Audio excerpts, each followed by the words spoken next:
Well, joining me now to discuss the conflict in Israel and Gaza is a TV host and satirist, Bassem Youssef. Bassem, it's great to have you back on the programme. I wish it was under different circumstances.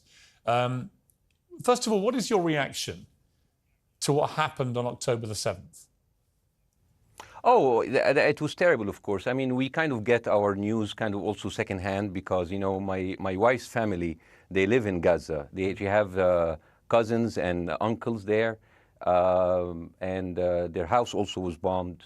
We haven't been able to communicate with them for the past 3 days. Communication are lost. So we don't know actually what is the, how are they doing, but you know, we're used to that. I mean, it's just like, it's very repetitive. We're used to that. We're used to them being bombed every time and moving from one place to the other. You know, it's just like those Palestinians, they're very dramatic. Israel killing us. But they never die. I mean, they always come back. You know, they're very difficult to kill, very difficult people to kill. I know because I'm married to one. I tried many times, couldn't kill her. I mean, there's a dark humour there, and I understand why. Because no, it's not dark humour. I try to get to her every time, but she uses our kids as human shields. I can never take her out. Again, I understand the humour, but to be serious, Bassem, about this. Tonight, I will be serious. Now, I will be serious. I was watching your interview with Ben Shapiro, and I'll tell you one thing. Yeah. I think that Ben Shapiro is one of the smartest people who ever walked this earth. He's very, very smart. I follow him, and I believe everything he said. And when he came on your show, his solution was, and I quote, his solution was that the solution for this is for Israel to annex Gaza and to kill as many son of bitches as possible to make sure that this will never happen again. And anyone who called for a ceasefire will be a terrorist sympathizer. So God forbid, I don't want to be labeled as a terrorist sympathizer. So I agree with Ben Shapiro. I think we should kill as many son of bitches as possible. Well, let me, so okay, far, but Bassem, so far 3,500 people were killed, including 5,000 son of bitches in the bombing of the Baptist hospital as we speak right now. 1/3 of those 3,500 were children. So my question to Ben Shapiro is, how many more son of bitches do we need to kill so Ben Shapiro is happy? Okay, because it changes Bassem, from one year. It changes from one. I'm sorry that. Listen, I'm really at a disadvantage here. I'm looking at a camera. I don't see you. I can hear you on my ears. The reason I'm interrupting is I think you might be. I think you're conflating different interviews with Ben Shapiro. He didn't use the phrase "sons of bitches" with me. Let me play to you what he actually said on my show. He did. Go back to your interview. No, he didn't. That was another interview. But let me play what he said to me here.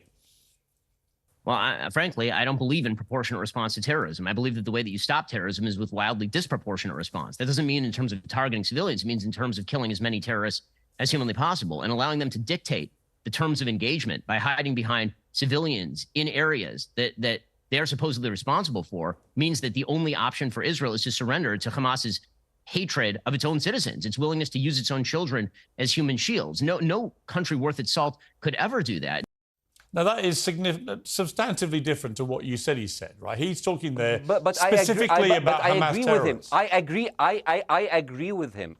The thing is, the question is, what is a proportionate response? Because it has been different from one tier to another. So if you look to this graph, for example, this is the death of Israeli and Palestinians, and it's changing from one year to year. It's like fluctuating like crypto. So my question is today, what is the going rate today for human lives? I mean, 2014 was a great year for Ben Shapiro. 88 Israelis were died, and there was 2,329 Palestinians killed on the other side. That is one Israeli for 27 Palestinians. That is a very good exchange rate. What I'm saying is, what is the exchange rate for today?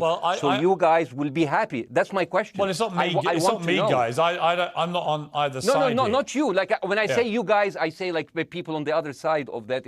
I know that you don't think like that, Piers. You're one of the good guys. But let me tell you something. I mean, the reason that I'm using this is that, I mean, I can't remember what happened in 2014, and there was no music festival, but there must be something. I mean, they must do something. It is their fault. It has to be something. I mean, 2018, 300 Palestinians died.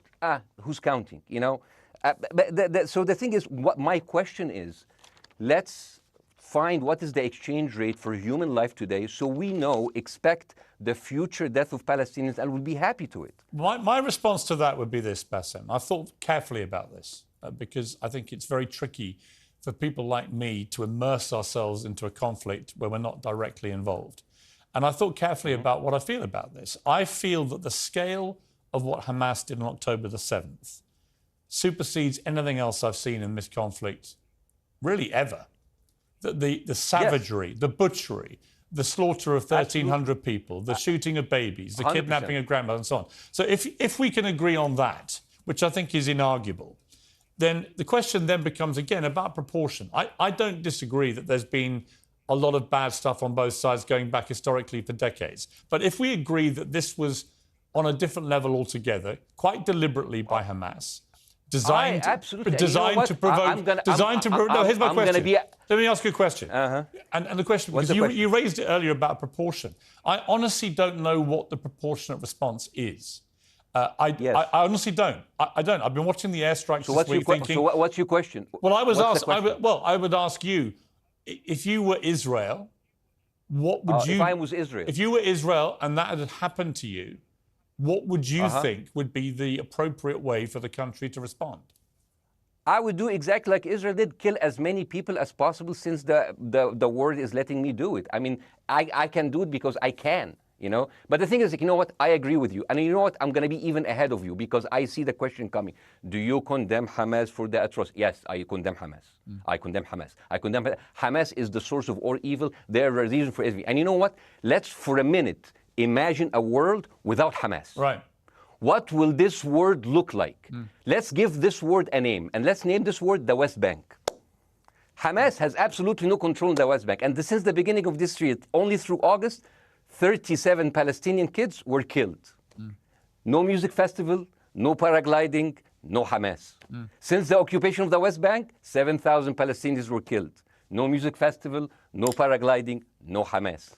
I can go on and on and on and on. No, but you don't need to, because in a way you're preaching to the choir. I've followed this crisis. Oh no, you're not preaching. So the thing is, like, in the sense that I know that what you're saying has validity. Of course, Piers. By the way, Piers. I am at a disadvantage here. I can hear you. I cannot see you. I am in a claustrophobic room, and so please cut me some slack and don't interrupt me and interrupt my points. Sure. So, because this has to be fair. Understand. Because if you want to only hear your opinion, I can just condemn Hamas and go home. I can do that.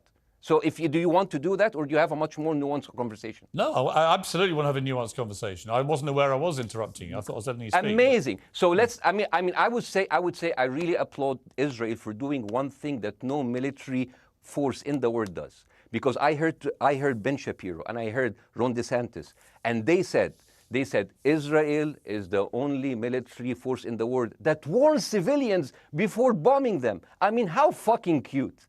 That is so nice of them. So, because with this logic, if Russian troops started warning Ukrainians before bombing their houses, we're cool with Putin, right?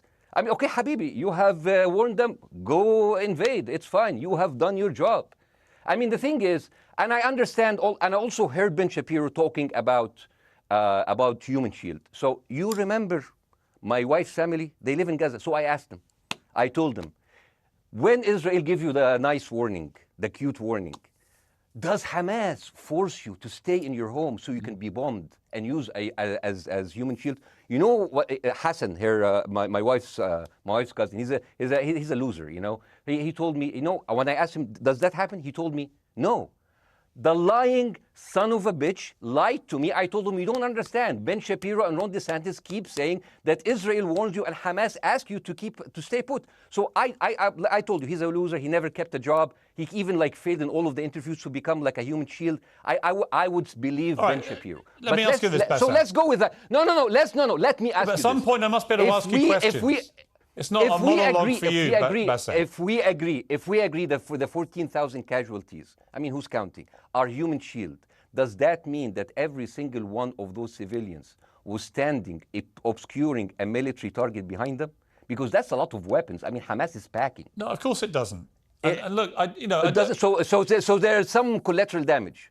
Lots of collateral damage. Yes. It's fine, yeah. You kill some to save some and then kill some more. Yeah, I agree. Yeah. Well, let me ask you this. Again, it comes back to proportionate response. When the world decided it had to get rid of ISIS because of the appalling butchery they were carrying out, it did so by also killing very sadly, a lot of civilians along the way by doing airstrikes against places which But killing civilians are inevitable. You said that in the beginning. My point is, it's inevitable. Yeah, but once Israel has decided that they want to get rid of Hamas, and Hamas is embedded with civilian population, I'm very concerned about what's going to happen next. I've written a column tonight saying, I remember the Iraq War, which I opposed, right? I remember all this. So my question for you is, what would you think would be an appropriate response by Israel to what happened?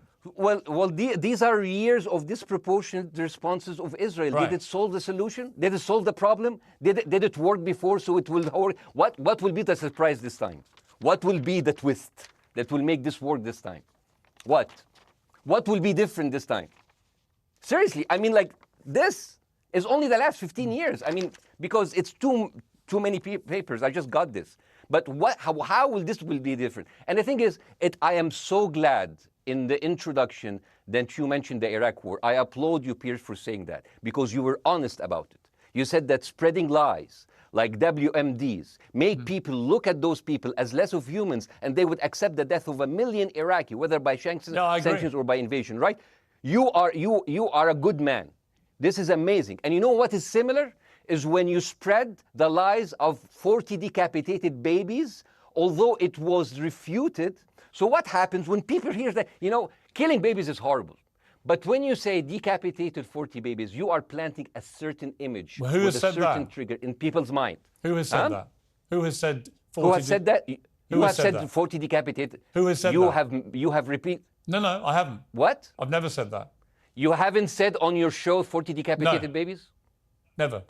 Ben Shapiro didn't say it? No. Ron DeSantis didn't say Nobody it? has said it. Okay, Piers, nobody said it? No. Oh, okay. Okay, maybe I am wrong. Decapitated. Here's you're the thing. wrong. I've never said that. The thing, what happened, no, you're wrong. But the thing is,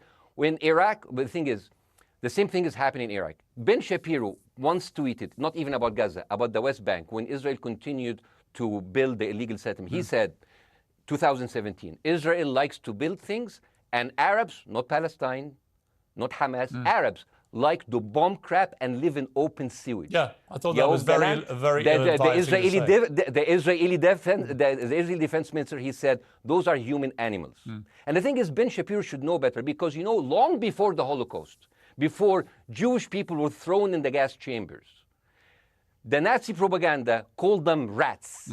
Now, as a human being, I will never accept that another human being being thrown into a gas chamber. But a rat, kill 10, kill 1,000, 3,500. They are son of a bitch. They are human animals who live in open sewage and decapitate babies. And because of that propaganda, Mr. Morgan, that guy in Illinois, the 71-years-old guy, he killed, stabbing the 6-year-old Palestinian kid in Illinois 26 times. And he used to play with him. They used to be friends. But he went in, marching into their apartment, stabbing his mother and killing him, shouting, all Muslims could die. Yeah. It took you 80 years to change one word from Jewish to Muslim. And then you transferred your guilt to us and took away our land. Bassem, let me ask you a question. That deal sucks, man. Let me ask you a question. How do we get from where we are now to peace? Well, first of all, you need to change the perception.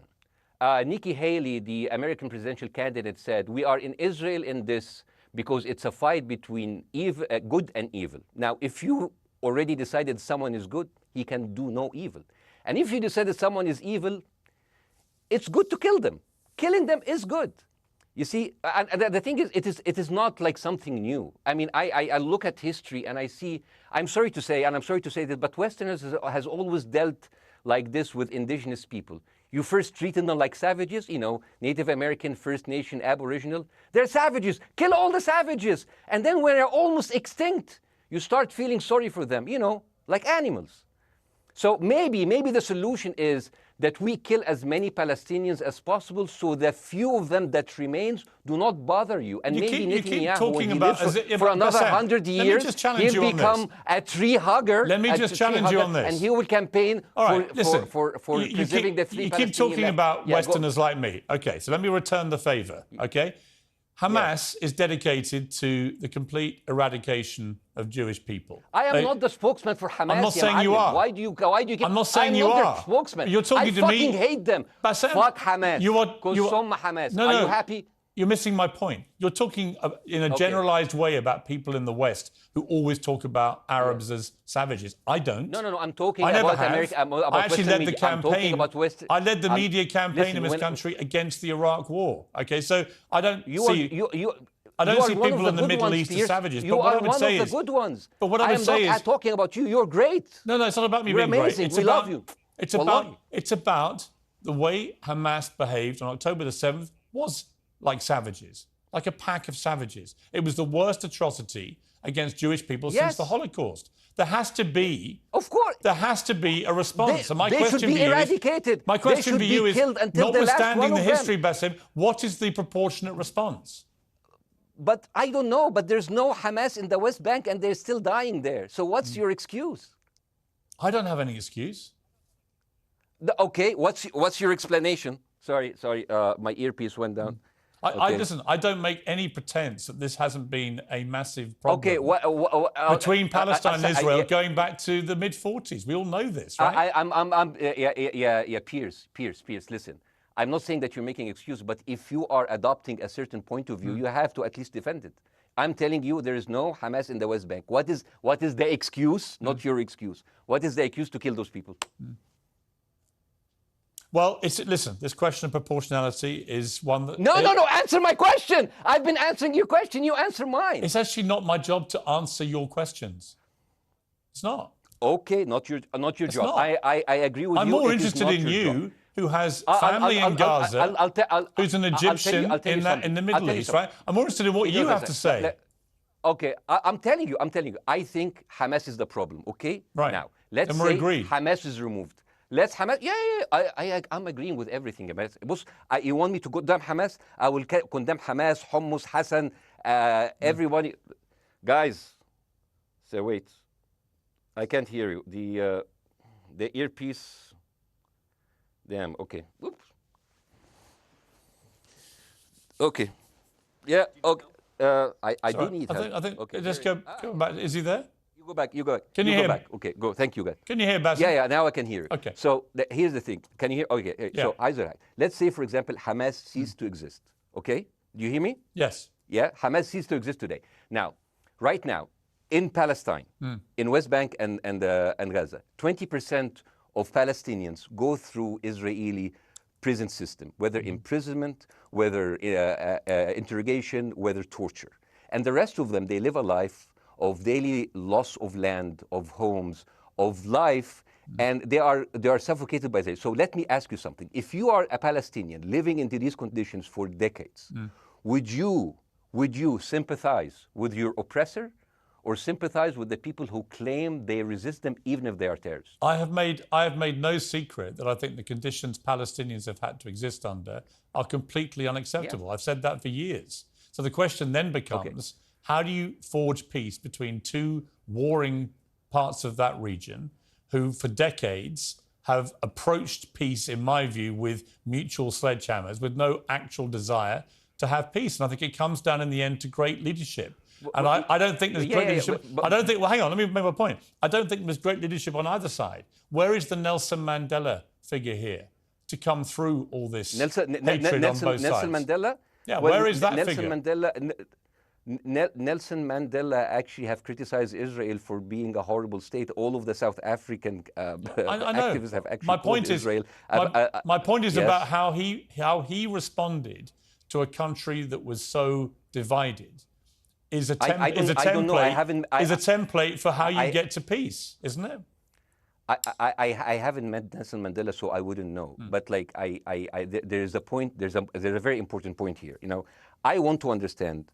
What is the logic of Israel carpet bombing Gaza? I mean, if there's a logic, if this will make Israel safe, I want to hear the logic. So if they continue bombing, what are they hoping to achieve? Well, I think we know what their stated aim is. Their stated aim is to eradicate and wipe out Hamas. They believe Hamas are living predominantly in northern Gaza. They also are aware they're living amongst civilians. So it's an incredibly difficult thing. As I said in my monologue, it is very, very difficult to see how they do this without massive collateral damage. So if I can understand this correctly, basically Israel is doing this to pressure the Palestinian community in Gaza to turn against Hamas. Is that right? I'm sure that's part of it, yes. That's part of it. So this is exactly what terrorist organizations do, because terrorist organizations will have no chance beating a whole nation in battle. So they terrorize and they kill the civilians in order to spread fear and terror so they can turn against their government to change their policy or to resign. You have just compared Israel with ISIS. No, I haven't. I don't see any comparison between It's going to be the headlines tomorrow. Piers Morgan, Israel is ISIS. Only amongst people who weren't listening. The comparison, which is more apposite, is ISIS and Hamas. They are both nihilistic terror groups intent on killing as many Jewish people and others as they can possibly kill. And you can't get peace with people like that. Absolutely. You know what? I'm going to do something that nobody done on your television. You know what I'm going to do on your episode? I'm going to pretend that I'm an Israeli citizen. I'm going to put myself in the place of an Israeli settler in the kibbutz. And I want to speak to my Prime Minister, Benjamin Netanyahu. Mr. Benjamin Netanyahu, I have voted for you because you have promised us peace and prosperity and security. On the 7th of October, those son of bitches Hamas, they went into the fence that is regularly heavily guarded. Usually if there's like a dove that comes close to it, it will be shot. Those people went in and they went for 6 hours before IDF forces was deployed, killing our friends, our families, kidnapping our grandmothers and babies, and went in. I want to ask you, Mr. Prime Minister, after you have fractured the Israeli community and you have fucked our courts, our Supreme Courts, what are you doing with the money being given to you, to the United States? Also, you are carpet bombing Gaza with absolutely no regard to our hostages, our people. I heard a rumor in the kibbutz that you're doing that you let that happen as an excuse to carpet bomb Gaza, so you push them into Sinai. And I didn't believe that. That's like, not my Prime Minister, he can never do that. And then I watched an interview for Danny Ayalon. He was your chief advisor. He was also the Israeli ambassador to the United States. And you know what he said, Mr. Prime Minister? He said that the solution for those Palestinians is to go into a vast land of Sinai and live into tent cities temporarily, temporarily, wink wink, until we build Gaza again, and then we invite you back. يعني عبط احنا بقى. يعني فاهمني؟ We've seen this movie before. So يعني, and when I saw this, I couldn't explain to my fellows in the kibbutz, how come our Israeli government is trading human lives for another piece of land? So as an Israeli citizen, I need to hold my Israeli government accountable. And as an American citizen, I want to know all of these money that we are giving to Israel. We're giving them $4 billion every year.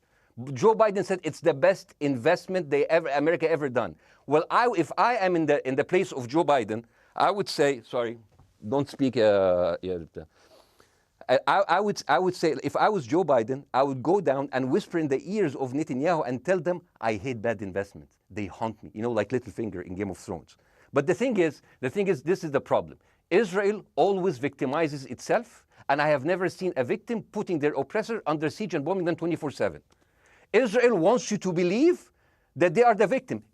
Dealing with Israel is so difficult. It's like being in a relationship with a narcissistic psychopath. He fucks you up, and then he makes you think it's your fault. All right, you look at Israel as Superman, but they're really Homelander. Wallahi, they are shooting fish in a barrel, and they are annoyed with the splashes. Bassem, I want to say two things. One, if you could just slightly mind your language. We are uncensored, but if you keep swearing... I'm very sorry. We have to apologise to viewers who may be offended by that. I apologise. But I understand passions run high, so let's not get too bogged down about the old swear word. I apologise to the viewers. I apologise to the viewers for my language. My second question is this. After the sight of dead civilians. After the break, we have the managing director of the Daily Wire, which is Ben Shapiro's company. We were going to interview him on his own, but he's happy to come on and talk with you directly if you are prepared to stay.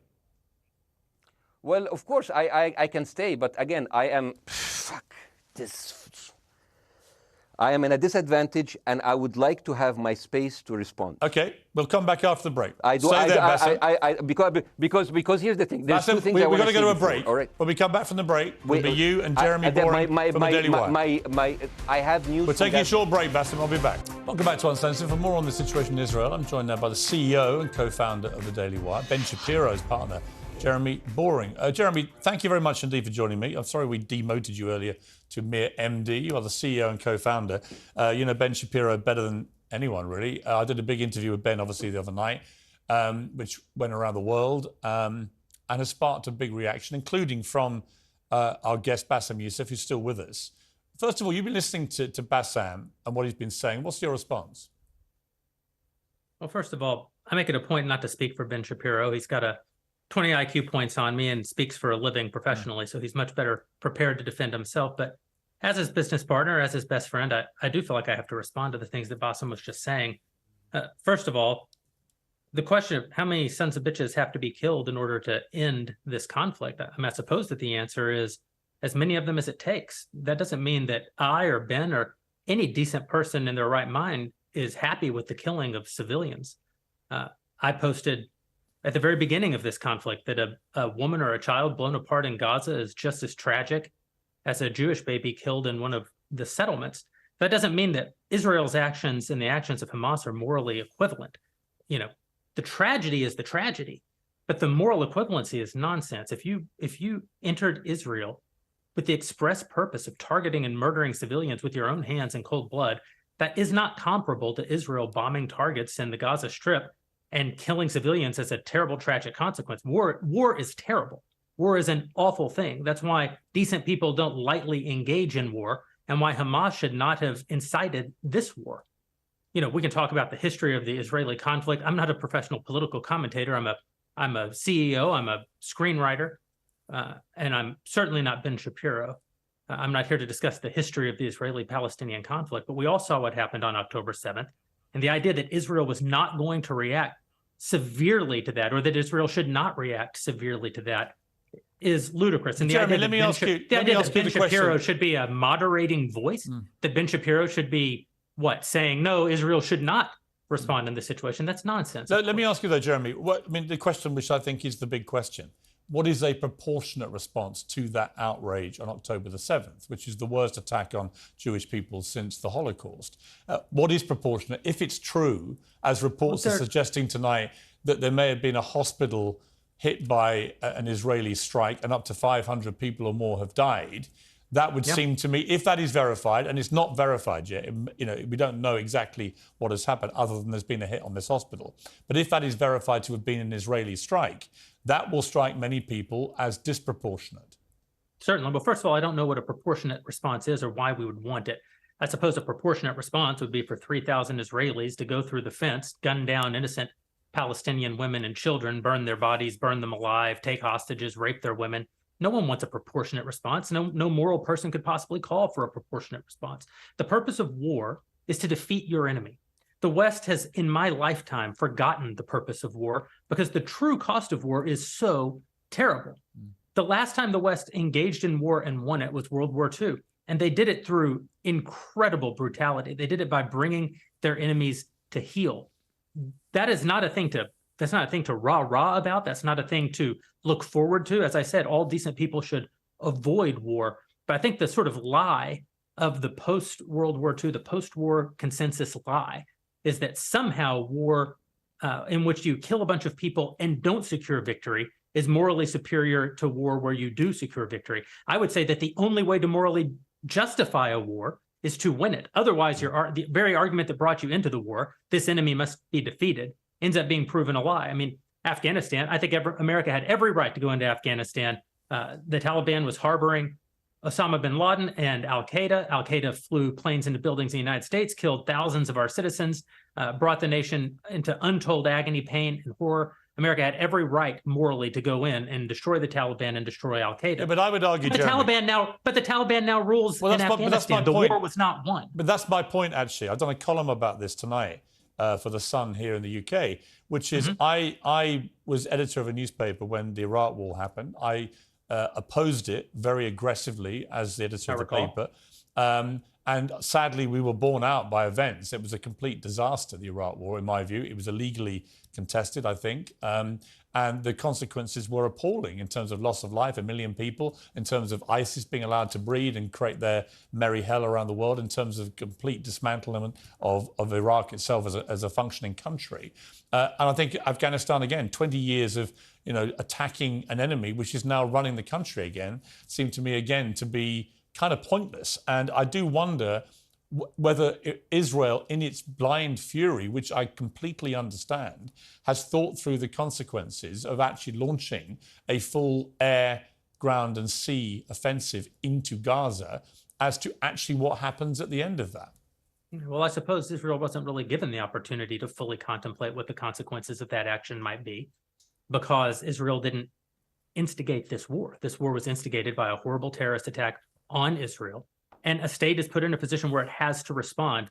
Now, one might argue that the very fact that Israel has yet to actually launch their ground invasion means that they are actually making a calculation about what the cost will be, what victory looks like. Any rational person, any decent person can engage in a conversation about what is the appropriate response for Israel. Of course they can. But this sort of moral equivalency thing, I don't think is a sign of decency to engage in a conversation about moral equivalency. Let me bring Bassem back in. You've been listening to this, Bassem. What's your response to what Jeremy's been saying?